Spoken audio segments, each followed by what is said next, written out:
चलिए आज हम आपको बताते हैं रक्षाबंधन से जुड़ी कुछ अनोखी पौराणिक कहानियाँ। ऐसी कहानियाँ जिनमें छिपा है प्रेम और रक्षा का पवित्र संदेश। तो रक्षाबंधन केवल एक त्योहार नहीं, बल्कि अनेक पौराणिक कथाओं से जुड़ी पवित्र परंपरा है। श्री कृष्ण और द्रौपदी, यमराज और यमुना बहुत समय पहले की बात है। तीनों लोकों में राजा महाबली की प्रसिद्धि थी।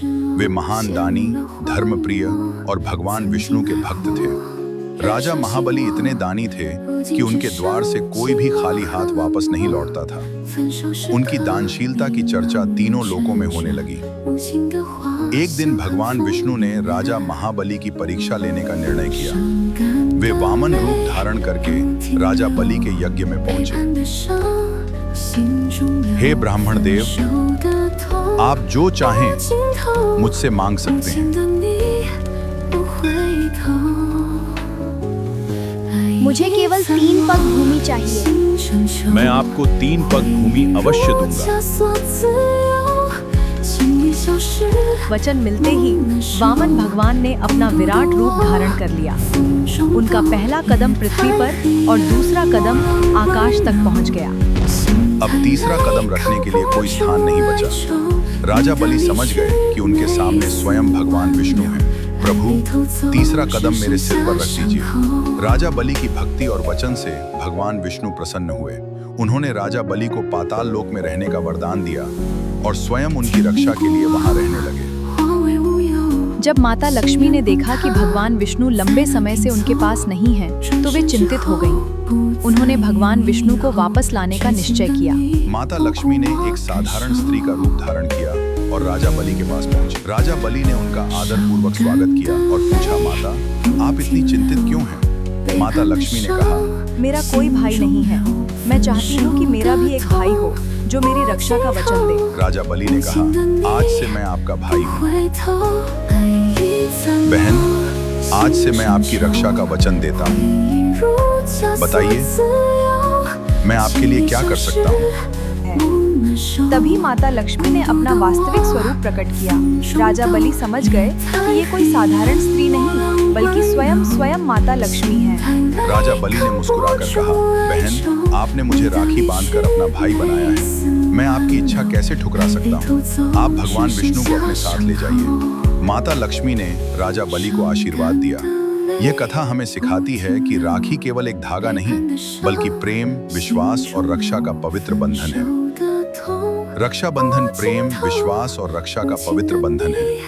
राजा बलि और माता लक्ष्मी की यह कथा हमें हमेशा प्रेम निभाने की सीख देती है। चलो, अब आपको सुनाते हैं एक और अद्भुत कहानी।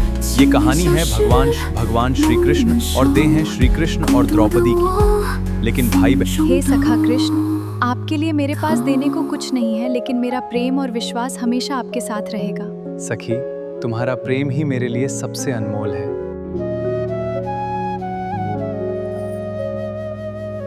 हे सखा, आपकी उंगली से रक्त निकल रहा है। सखा, आपका रक्त बहता हुआ मैं नहीं देख सकती। सखी, तुम्हारा ये प्रेम मैं कभी नहीं भूलूंगा। सखी, आज तुमने मेरी चोट पर यह कपड़ा बांधकर अपने प्रेम का जो ऋण दिया है, उसे मैं जीवन भर याद रखूंगा। आवश्यकता होगी, मैं तुम्हारी रक्षा के लिए अवश्य आऊंगा। सखा, मुझे आप पर पूरा विश्वास है। जब भी मुझे आपकी जरूरत होगी, मुझे यकीन है आप मेरे साथ खड़े होंगे। सखी, तुम्हारा विश्वास कभी व्यर्थ नहीं जाएगा। सखी, तुम्हारे इस प्रेम और विश्वास की रक्षा करना मेरा धर्म है। मुझे आप पर पूर्ण विश्वास है सखा। सखा कृष्ण, मुझे विश्वास है कि आप हमेशा मेरी रक्षा करेंगे। सखी, जब भी तुम मुझे सच्चे मन से पुकारोगी, मैं तुम्हारे पास अवश्य आऊंगा। समय बीतता गया। द्रौपदी ने कृष्ण के उस वचन को अपने हृदय में संजो कर रखा। उन्हें क्या पता था कि एक दिन ऐसा भी आएगा जब उन्हें स्वयं कृष्ण की सहायता की आवश्यकता पड़ेगी। द्रौपदी ने दोनों हाथ उठाकर पुकारा, हे कृष्ण, अब मेरी लाज आपके हाथ है, मेरी रक्षा कीजिए। हे द्वारकाधीश, मेरी लाज बचाइए। द्रौपदी की पुकार सुनकर श्री कृष्ण ने उनकी लाज की रक्षा की। साड़ी का अंत ही नहीं हुआ और द्रौपदी सुरक्षित रहीं। द्रौपदी की पुकार सुनकर भगवान श्री कृष्ण ने उनकी लाज की रक्षा की। द्रौपदी की आंखों में विश्वास और कृतज्ञता के आंसू थे। उस दिन उन्हें विश्वास हो गया, रक्षाबंधन प्रेम, विश्वास और रक्षा का पवित्र रिश्ता है। श्री कृष्ण ने द्रौपदी के प्रेम का मान रखा और संकट में उनकी रक्षा की।